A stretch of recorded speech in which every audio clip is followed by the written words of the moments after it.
Soliq tizimining raqamlashtirilayotgani, ayniqsa raqamli markirovkaning joriy etilishi yashirin iqtisodiyot ulushini soyadan chiqarishga xizmat qilmoqda. Raqamli markirovka bu mahsulotlarga qo'yiladigan maxsus kodlar bo'lib, ular mahsulotni ishlab chiqaruvchidan to iste'molchiga yetib borguniga qadar kuzatishga imkon beradi.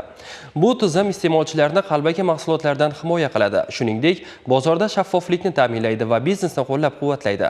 Navbatdagi lavhamiz shu haqda. Prezidentimizning joriy yil 23-maydagi majburiy raqamli markirovkalash tizimi samaradorligini oshirishga qaratilgan qo'shimcha chora-tadbirlar to'g'risidagi qaroriga asosan 2026-yil 1-yanvardan boshlab soliq organlari raqamli markirovka qoidalariga rioya qilinishini masofadan nazorat qilishni boshlaydi. Tekshiruvlar tadbirkorni chaqirmasdan va uning faoliyatiga aralashmasdan fiskal chek va elektron hisobvaraq fakturalarini tahlil qilish asosida amalga oshiriladi. Chakana savdo faoliyati bilan shug'ullanuvchi korxona rahbari Farida Rajabova nafaqat Urganch tumanida, balki viloyatimiz bo'yicha 2024-yilda eng ko'p fiskal chek bergan tadbirkorlik subyekti ekanligi aniqlandi. Tadbirkor yil davomida o'z xaridorlariga 17 mingdan ortiq chek taqdim etgan. Natijada 10 milliard 547 million so'm pul mablag'larini nazorat kassa mashinasi orqali amalga oshirgan. Bizning savdo majmuamizda kuniga o'rtacha 400 ga yaqin iste'molchiga xizmat ko'rsatiladi. Har bir xaridor tomonidan amalga oshirilgan savdo uchun onlayn nazorat kassa mashinasi cheki berib boramiz.